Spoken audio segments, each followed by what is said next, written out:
রহমতুল্লাহি ওয়া বারাকাতুহু নাহমাদুহু ওয়া নুসাল্লি আলা রাসূলিহিল কারীম আম্মা বা'দু ফাআউযু বিল্লাহি মিনাশ শাইতানির রাজীম বিসমিল্লাহির রহমানির রহিম।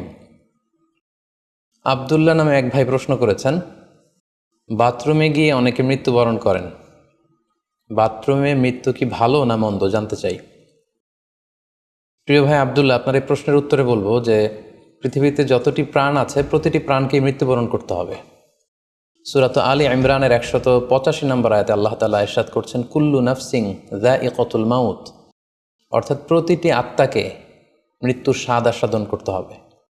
আমরা পৃথিবীতে যারাই এসেছি আবার এই পৃথিবী থেকে বিদায় নিতে হবে, আমাদেরকে মৃত্যুবরণ করতে হবে। এটা হচ্ছে চিরসত্য বা মহাসত্য, এবং এই চিরসত্যটি কম বেশি আমরা সবাই জানি, কিন্তু আমরা কোথায় মৃত্যুবরণ করব এ ব্যাপারে আমরা কিছুই জানি না। কিভাবে আমাদের মৃত্যু ঘটবে, কোন প্লেসে কোন জায়গাতে আমরা মরব এ ব্যাপারে আমরা কিছু জানি না।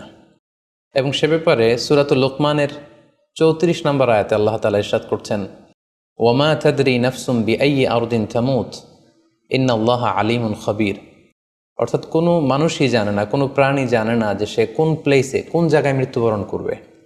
এ ব্যাপারে শুধুমাত্র কেবলমাত্র আল্লাহ তাআলাই জ্ঞান রাখেন। ইন্নাল্লাহা আলিমুন খবীর, তিনি মহাজ্ঞানী এবং সব ব্যাপারে তিনি খবর রাখেন।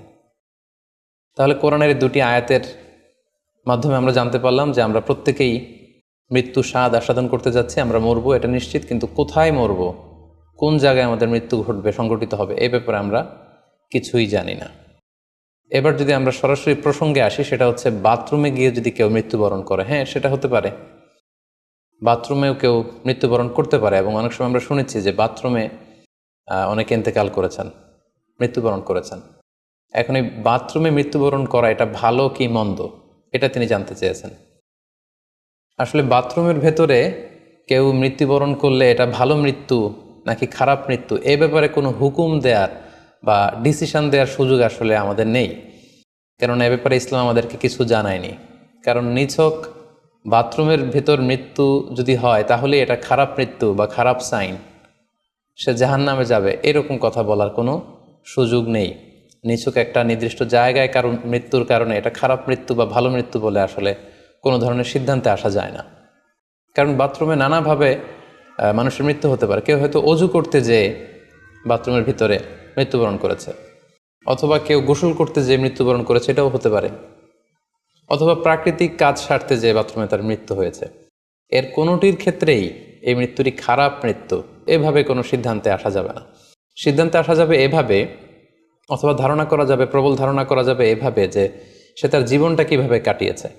তিনি যদি ঈমানের উপর থাকেন, ইস্তেকামতের উপর থাকেন, আল্লাহ এবং আল্লাহ রাসূলের উপর দৃঢ় বিশ্বাসের উপর থাকেন, তিনি যদি সৎ কর্ম করে থাকেন এই পৃথিবীতে, তাহলে তার বিদায়টা, তার মৃত্যুটা ভালো মৃত্যু হয়েছে বলে আমরা প্রবল ধারণা রাখতে পারি। কিন্তু কে জান্নাতি হবে আর কে জাহান্নামী হবে এ ব্যাপারে শুধুমাত্র আল্লাহ তাআলা ডিসিশন দিতে পারেন।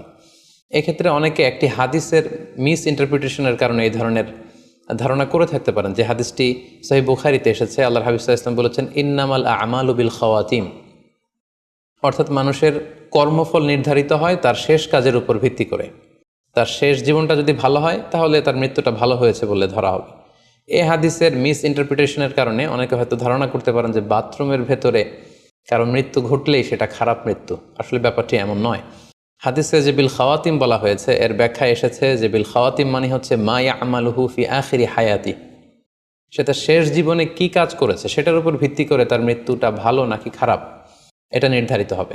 অনেকের এমন হতে পারে যে জীবনের শুরুতে তিনি ইসলামকে মানতেন না, আল্লাহকে বিশ্বাস করতেন না, কিন্তু শেষ জীবনে এসে তিনি বিশ্বাসী হয়েছেন, তিনি সৎকর্ম করেছেন এবং সেটার উপর অটল থেকেই তার মৃত্যু হয়েছে। সেক্ষেত্রে আমরা প্রবল ধারণা করতে পারি এবং আশা করতে পারি যে তার মৃত্যুটা ভালো হয়েছে।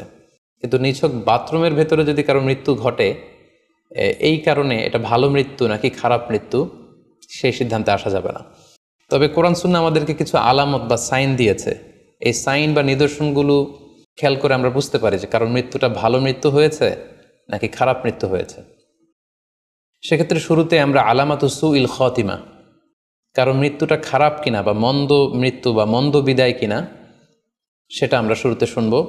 সেক্ষেত্রে আমরা যদি কোরআন সুন্নাহর দিকে তাকাই তাহলে দেখব যে কোরআন সুন্নাহ আমাদেরকে জানিয়েছে কেউ যদি আত্মহত্যা করে মৃত্যুবরণ করে তাহলে এটা আমরা বলতে পারি যে এটা একটা খারাপ মৃত্যু ছিল। কারণ আল্লাহ রাসূল সাল্লাল্লাহু আলাইহি ওয়াসাল্লাম ইরশাদ করেছেন, সহিহ বুখারীতে এসেছে, মান কতলা নাফসাহু বিশাইইন উযযিবা বিহি ইয়াউমাল কিয়ামা। যে ব্যক্তি তার নিজেকে যেই জিনিস দিয়ে আত্মহনন করবে বা আত্মহত্যা করবে, কিয়ামতের দিন তাকে সেই শাস্তি দেওয়া হবে। লেটসে কেউ যদি ছুরি দিয়ে স্ট্যাবিং করে তার প্রাণ হনন করে, জাহান্নামে সে কেবল জাহান্নামের ছুরি দিয়ে নিজের পেটের ভেতরে এরকম ছুরিকাঘাত করতেই থাকবে, এটাই হবে তার শাস্তি।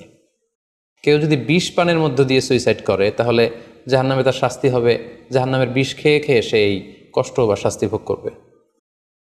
কেউ যদি গলায় দড়ি দিয়ে বা ওড়না পেঁচিয়ে গলায় ফাঁস লাগিয়ে সুইসাইড করে, তাহলে আল্লাহ রাসূল সাল্লাল্লাহু আলাইহি ওয়াসাল্লামের হাদিস অনুযায়ী জাহান্নামে সে গলাতে শুধু ফাঁস লাগাতেই থাকবে। তাহলে আল ইন্তিহার মানে সুইসাইড, আত্মহত্যা করে যদি কেউ মারা যায়, সেক্ষেত্রে আমরা বলতে পারি যে এটি খারাপ মৃত্যু ছিল, মৃত্যুটি ভালো ছিল না। তাছাড়া কোনো ব্যক্তি যদি কবিরা গুনাহ সম্পাদন করা অবস্থায় ইন্তেকাল করে, লেটসে কেউ মদ পান করা অবস্থায় তার মৃত্যু ঘটেছে, কিংবা ব্যভিচার করা অবস্থায় তার মৃত্যু ঘটেছে, কিংবা কারো উপর সে জুলুম বা অত্যাচার করছিল, এরকম বড় কোনো কবিরা গুনাহ সম্পাদন করা অবস্থায় যদি কারো মৃত্যু ঘটে যায়, সেক্ষেত্রে বলা যেতে পারে যে মৃত্যুটি খারাপ ছিল।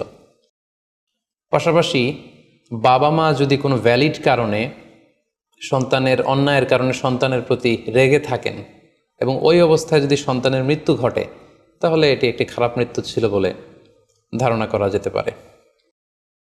এবং স্বামী যদি তার স্ত্রীর প্রতি রেগে থাকে কোনো স্ত্রীর অন্যায়ের কারণে, এবং সেই অবস্থায় যদি স্ত্রীর মৃত্যু ঘটে, তাহলে এই মৃত্যুটি মন্দ মৃত্যু বা খারাপ বিদায় ছিল বলে আমরা ধারণা করতে পারি।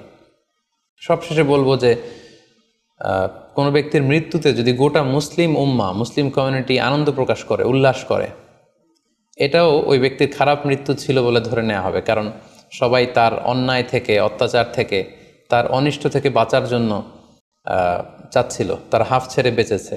সো মুসলিম উম্মাহ যদি, গোটা মুসলিম উম্মার ভালো লোকরা যদি কারোর মৃত্যুতে আনন্দ প্রকাশ করে, তাহলে তার মৃত্যুটা খারাপ মৃত্যু ছিল বলে ধরে নেওয়া যাবে। এই সমস্ত আলামতগুলো যদি আমরা খেয়াল করি, এগুলোর ভিত্তিতে বলা যেতে পারে যে তার মৃত্যুটা মন্দ ছিল, তার বিদায়টা খারাপ ছিল। এবার আমরা যদি হুসনুল খাতিমা অর্থাৎ ভালো বিদায়, কোনো ব্যক্তি যখন আমাদের থেকে বিদায় নিল, মৃত্যুবরণ করলো, তখন আমরা কিভাবে বুঝবো যে বিদায়টা ভালো ছিল এবং এই লোকটা আশা করি যে জান্নাতি হবে, এটা আমরা কিভাবে বুঝবো? প্রথমত বোঝার মাধ্যম হচ্ছে আন-নুতকু বিশ-শাহাদাতি ইনদাল মাউত। মৃত্যুর সময় যদি কেউ আল্লাহর জিকির করা অবস্থায়, আল্লাহকে স্মরণ করা অবস্থায়, কিংবা শাহাদাত বাণী পাঠ করে যদি মৃত্যুবরণ করতে পারে, তাহলে আশা করা যায় যে এই মৃত্যুটা খুব ভালো মৃত্যু হয়েছে। কারণ আল্লাহ রাসূল সাল্লাল্লাহু আলাইহি ওয়াসাল্লাম সুনানে আবু দাউদের এক বর্ণনায় ইরশাদ করেছেন, মান কানা আখিরু কালামিহি লা ইলাহা ইল্লাল্লাহ, যে ব্যক্তির শেষ বাক্য হবে লা ইলাহা ইল্লাল্লাহ এবং এই কালিমাতুত তাইয়্যিবা, এটা পরে যদি কেউ শেষ নিঃশ্বাস ত্যাগ করতে পারে, তাহলে সে জান্নাতে প্রবেশ করবে বলে আল্লাহ রাসূল সাল্লাল্লাহু আলাইহি ওয়াসাল্লাম আমাদেরকে সুসংবাদ দিয়েছেন। তাহলে মৃত্যুর আগে কালিমা পরে মরতে পারা, এটা একটা সৌভাগ্যের বিষয় এবং এটা একটা ভালো সাইন। পাশাপাশি বিশ্বাসী ব্যক্তিরা, ইমানদাররা যখন মৃত্যুবরণ করে, তখন তাদের কপাল ঘেমে যায়। অর্থাৎ মৃত্যুর পরে মৃত ব্যক্তির কপালে হাত দিয়ে যদি আমরা দেখতে পাই যে কপাল ঘেমে আছে, সোয়েটিং, প্রচণ্ড ঘামছে, এটা দেখেও আন্দাজ করা যেতে পারে বা ধারণা করা যেতে পারে যে মৃত্যুটা ভালো হয়েছে। কেননা সুনানে তিরমিজির বর্ণনায় আল্লাহ রাসূল সাল্লাল্লাহু আলাইহি ওয়াসাল্লাম ইরশাদ করেছেন, আল মুমিনু ইয়ামুতু বিআরাকিল জাবিন, বিশ্বাসীরা যখন মারা যায় তখন তাদের কপাল ঘেমে যায়। সো অনেক আল্লাহওয়ালা ভালো মানুষের মৃত্যুর পরে আমরা এটা দেখেছি বা শুনেছি যে ইন্তেকালের পরে তাদের কপাল ঘেমেছিল, এবং সেটা দেখে কিন্তু বোঝা যাবে যে মৃত্যুটা ভালো ছিল। পাশাপাশি জুমার রাতে যদি কেউ ইন্তেকাল করে, বৃহস্পতিবার দিবাগত রাতে, নিঃসন্দেহে সেক্ষেত্রে লোকটার ইমানদার হতে হবে, সৎ ব্যক্তি হতে হবে। সেক্ষেত্রে এটা একটা ভ্যালিউ অ্যাড করবে যে জুমার রাতে সে ইন্তেকাল করেছিল। রমাদান মাসে যদি কেউ ইন্তেকাল করে, এটা একটা খুশনসিব তার জন্য। পাশাপাশি হজের সফরে যদি কেউ, হজের যে দীর্ঘ সফর, এই সফরে যদি কেউ ইন্তেকাল করে, এটা একটা ভালো মৃত্যু বলে ধর্তব্য হবে। পাশাপাশি কেউ যদি জেহাদের ময়দানে শহীদ হওয়ার সৌভাগ্য লাভ করে, নিঃসন্দেহে এটা সবচেয়ে শ্রেষ্ঠ মৃত্যু। আল্লাহ তাআলার কাছে সবচাইতে শ্রেষ্ঠ মৃত্যু হচ্ছে শাহাদাতের মৃত্যু, এবং শহীদের দেহ থেকে গড়ে গড়ে পড়া, মাটিতে পড়া যে রক্তের ফোঁটা, এই ফোঁটাটা আল্লাহ তাআলার কাছে খুব প্রিয়। সো নিঃসন্দেহে শাহাদাতের মৃত্যু এটা পৃথিবীর শ্রেষ্ঠতম মৃত্যু। এবং সৎ কাজ করা অবস্থায় কোনো আমলে সলেহ ভালো কাজ করা অবস্থায় যদি কারো মৃত্যু ঘটে, লেটসে কেউ তেলাওয়াত করছিল, হি ওয়াজ রিসাইটিং দ্য হোলি কোরআন, ওই অবস্থায় তার মৃত্যু হয়েছে, কিংবা রোজা মুখে ছিল, সে অবস্থায় তার মৃত্যু হয়েছে, অথবা সেজদায় পড়েছিল, সেজদারত অবস্থায় তার মৃত্যু ঘটেছে, এগুলো হুসনুল খাতিমা অর্থাৎ ভালো বিদায় বা ভালো মৃত্যুর আলামত। তাহলে আমরা সুউল খাতিমা এবং আলামত হুসনুল খাতিমা কোন কোন আলামত দেখে আমরা বুঝবো যে মৃত্যুটা খারাপ মৃত্যু ছিল, এবং কোন কোন আলামত দেখে আমরা বুঝবো যে এটা ভালো মৃত্যু ছিল, কোরআন সুন্নাহর আলোকে সেগুলো আমরা জানতে পারলাম। এর কোথাও কিন্তু বাথরুমের ভেতরে মৃত্যুবরণ করলে এটা ভালো মৃত্যু বা খারাপ মৃত্যু, এর কোনোটাই কিন্তু সিদ্ধান্তে আসা যাচ্ছে না। সেক্ষেত্রে সেই ব্যক্তি তার শেষ জীবনে কেমন আমল করেছে, তিনি কি ইমানদার অবস্থায় ছিলেন, তিনি কি সৎকর্ম করেছেন, তিনি কি সালাত আদায় করতেন কিনা, এগুলোর উপর ভিত্তি করে তার মৃত্যুটা ভালো মৃত্যু বা খারাপ মৃত্যু সেটা আমরা বলতে পারবো। কিন্তু নিছক কেবল বাথরুমের ভেতরে কারো মৃত্যু হলেই সেটা মন্দ মৃত্যু, খারাপ মৃত্যু, অপমৃত্যু, এরকম ধারণা করার কোনো সুযোগ নেই। আশা করি আপনি প্রশ্নের উত্তর পেয়েছেন। আল্লাহ তাআলা আমাদের সবাইকে ইসলামকে সঠিকভাবে বুঝার, জানার এবং সে অনুযায়ী মানার তৌফিক দান করুক। হাযা মা ইনদি ওয়াল ইলমু ইনদাল্লাহ আলাইহি তাওয়াক্কালতু ওয়া ইলাইহি উনীব। আসসালামু আলাইকুম